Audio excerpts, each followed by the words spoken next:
What is TPP, Trans-Pacific Partnership?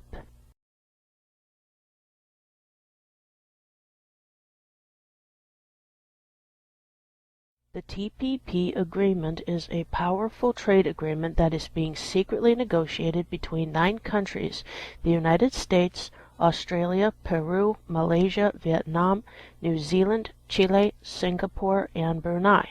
Mexico, Canada, and Japan are in the process of joining it.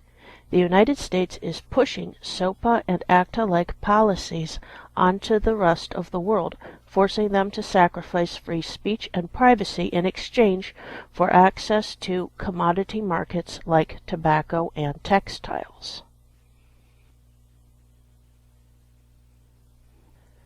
Two main issues. 1. Hollywood. The leaked IP chapter shows how deep-pocketed Hollywood and pricey lobbyists are pushing for IP restrictions that will choke free speech, innovation, privacy, and digital rights. 2. The public is locked out of the negotiations. The meetings are all behind closed doors and the text is kept secret. There is no public discussion and no congressional involvement. U.S. copyright law is deeply flawed, but we've got a few checks and balances that make it better. Fair use to protect speech. For example, parody, satire, and commentary. Fair use is also essential to search engines allowing thumbnails and excerpts, allowing people to find information online. Statutory exemptions, like letting teachers use copyrighted materials in face-to-face classrooms, reproductions for libraries and archives. Through the U.S. court system, judges have held that certain temporary copies can be made without permission, upholding a crucial function for digital devices. But with TPP, the United States is trying to export the worst parts of its intellectual property law without bringing any of the above protections. If TPP passes, it will be even harder to fix the existing problems in U.S. copyright law. For example, right now, folks who break digital locks on software can be criminalized for using circumvention tools to access lockdown content, even for legal use.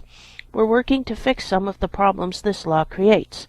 For example, working to keep it legal to jailbreak your phone, but we have a long way to go, like adding protections for blind people who use special technology to access content. TPP will include similar anti-circumvention provisions to make it more difficult to fix U.S. law. The U.S. Chamber of Commerce and other negotiating interests are pushing for fast-track legislative approval that will tie the hands of Congress from debating or changing any of the provisions after it's been drafted behind closed doors. TPP will undermine innovation around the world, kicking the latter out from under developing countries. Nations will have to pay high fees in royalties and costs for enforcing these overreaching restrictive copyright laws. This will be a harder hit for developing countries that already lack enough resources for domestic needs. Civil and criminal consequences. Copyright owners can demand your domain or have your computer seized if it's found to be connected to infringing activity, whether you actually participated or not. You can even go to jail. Infringement claims under TPP restrict your economic, property, and personal freedoms, undermining the public domain. Right now, international agreements allow copyrighted works to pass into the public domain no less than 50 years after the death of the creators. This is already ridiculous. TPP would push this even farther, preventing copyrighted works from reaching the public domain for 70 years after the author's death. What you can do. If you're in the United States, call on congressional representatives to demand transparency of the text and the objectives they're seeking in the agreement. Call on the White House to drop the IP chapter of TPP. Call on negotiators to make sure the text includes provisions that meet the needs of all stakeholders, not just a few industries. Spread the word. Tell your friends, family, and coworkers about TPP. Show them how they can contact their representatives.